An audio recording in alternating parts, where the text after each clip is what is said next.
Hello বন্ধুরা, আমি Sudip and welcome to filmy retake. এখন আমরা দুটো বাংলা সিনেমার দুটো গান নিয়ে কথা বলবো। একটা হচ্ছে আলাপ সিনেমার আবহাওয়া বলে দেয়, যেখানে মিমি চক্রবর্তী, আবির এই কাজটা করছেন, এবং আরেকটা হচ্ছে শাকিব খানের রাজকুমার সিনেমার একটা গান, আমি একাই রাজকুমার। তো এই দুটো গান আমার কেমন লাগলো, প্রথমেই আসি আলাপ সিনেমার গানটা নিয়ে। দেখুন, এই সিনেমাটা সুরিন্দর ফিল্ম সেইভাবে কিন্তু প্রমোট করছে না।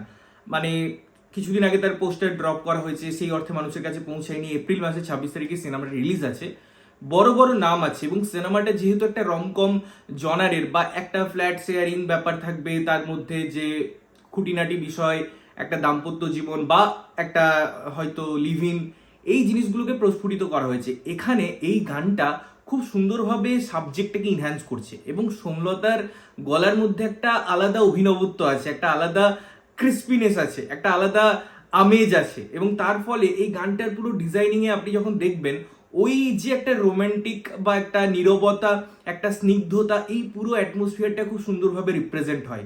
যখন অনস্ক্রিনে আমরা আলাদা আলাদাভাবে দেখছি আবিরকে এবং মিমিকে, তাদের দেখতে ভালো লাগে, তাদের মোটিভটা খুব ক্লিয়ার, এবং গানটা ওই সিনেমাটার একটা পারদ চড়ায়। যেহেতু আমি গানটাকে একটা প্রমোশনাল ইনপুট হিসাবেই ধরছি, কারণ গানগুলো আগে ওই জন্য রিলিজ করা হয় একটা সিনেমায়, সেই জায়গা থেকে কিন্তু গানটা আলাদা একটা মাত্রা অ্যাড করছে, এবং তার ফলে গানটার অভিনবত্ব আছে। শুটিং এর আমি যদি কথা বলি, তার যদি অ্যাম্বিয়েন্সের কথা বলি, ফিল গুড ব্যাপারের কথা বলি, সেক্ষেত্রে সিনেমাটোগ্রাফি সুন্দর। তার মধ্যে যে ছোট ছোট মোমেন্টগুলো ক্রিয়েট করা হয়েছে, ওই যে পর্দা সরাচ্ছে, সেখান থেকে একটা টি শার্ট খুঁজে পাচ্ছে, এই মোমেন্টগুলো খুব সুন্দরভাবে জিনিসটাকে ইনহ্যান্স করে। আমি বলছি না যে গল্পটা একদম অভিনবত্ব হতে চলেছে, হয়তো এরকম গল্প আমরা দেখেছি, বাট এইরকম গল্পে আমরা যেটা খোঁজ করি বা যেটা মাথায় রাখি, যে সেটা ট্রিটমেন্টটা কত সুন্দর হলো, কিভাবে গল্পটা অডিয়েন্সের সামনে প্রেজেন্ট করা হলো, কিভাবে সুন্দর তাদের মধ্যে কেমিস্ট্রি ডেভেলপমেন্ট হলো, কতটা ভালো তারা থ্রো করলো ব্যাপারটা। তো এই জিনিসগুলো কিন্তু গানটার মধ্যে খুব সুন্দরভাবে আছে, এবং গানটা আমি থরলি এনজয় করেছি, বেশ ভালো লেগেছে আমার গানটা।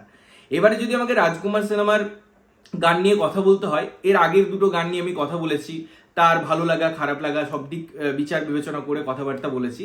বাট এই গানটা না প্যাথেটিক, মানে অডিও এবং ভিজুয়াল দুটো জিনিস একসাথে কনজিউম করা যে অডিয়েন্স হিসেবে কতটা বেদনাদায়ক, সেটা আমি বলে বোঝাতে পারবো না।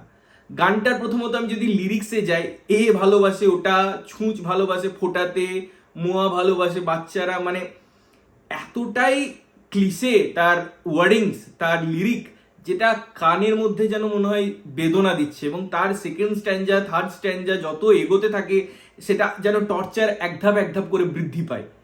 অসম্ভব খারাপ লিরিক, ততটাই বাজে এর মিউজিক, এবং ততটাই বাজে রিপ্রেজেন্টেশন। এবারে যদি আমাকে ভিজুয়ালসের কথা বলতে হয়, কে করেছে কোরিওগ্রাফি আমি জানি না, মানে হঠাৎ করে সাকিব খানকে নিয়ে যেভাবে জিনিসপত্র করা হয়েছে, তার হাত কেটে বেরিয়ে যাচ্ছে, আবার এসে যাচ্ছে, সাকিব খান বারবার ছিটকে যাচ্ছে, ওদিকে চলে যাচ্ছে, উড়ে যাচ্ছে, মানে একটা এরকম গান কমার্শিয়াল ইম্প্যাক্ট দেওয়ার জন্য যেভাবে একটা ইম্যাচুরিস কোরিওগ্রাফি এবং তার থেকেও খাজা এর এডিটিং করা হয়েছে, যেটা বিরক্ত লাগে দেখতে, এবং শাকিব খানের এক্সপ্রেশনও থ্রুআউট ম্যাচ করে না।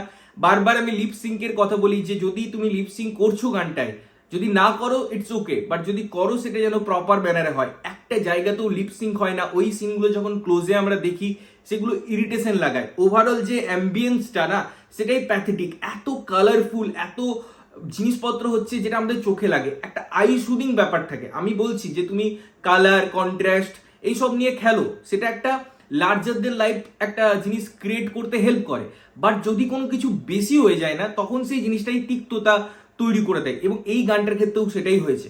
কোনো ডিপার্টমেন্টই সেভাবে ওয়ার্ক করে না, স্টেপ হুক স্টেপ কোনো জিনিসই আমি বলবো এই গানটার জন্য ওয়ার্ক করেনি। স্পেশালি গানের লিরিক্স এবং মিউজিক সত্যি প্যাথেটিক, আমার একদম পোষায়নি গানটা। এর আগের দুটো গান, মাঝে যে গানটা এলো সেই গানটা তাও ভালো লেগেছে, বেশ ভালো লেগেছে, তারও আগের গানটাও একটু মোটামুটি ছিল, বাট এই গানটা আমি বলবো একদম একদম ওয়ার্ক করে না আমার জন্য। তোমাদের কেমন লেগেছে এই গানগুলো, বা রাজকুমারের এই গানটা অবশ্যই কমেন্ট করে জানিও। ততক্ষণের জন্য ভালো থাকবে, সুস্থ থাকবে, এবং সবসময় ভালো জিনিস দেখবে। চ্যানেল যদি প্রথমবার দেখছো, লাইক কমেন্ট শেয়ার করতে হবে, সাবস্ক্রাইব করতে হবে, যাতে প্রত্যেকটা নোটিফিকেশন তোমাদের কাছে পৌঁছায়। ততক্ষণের জন্য টাটা।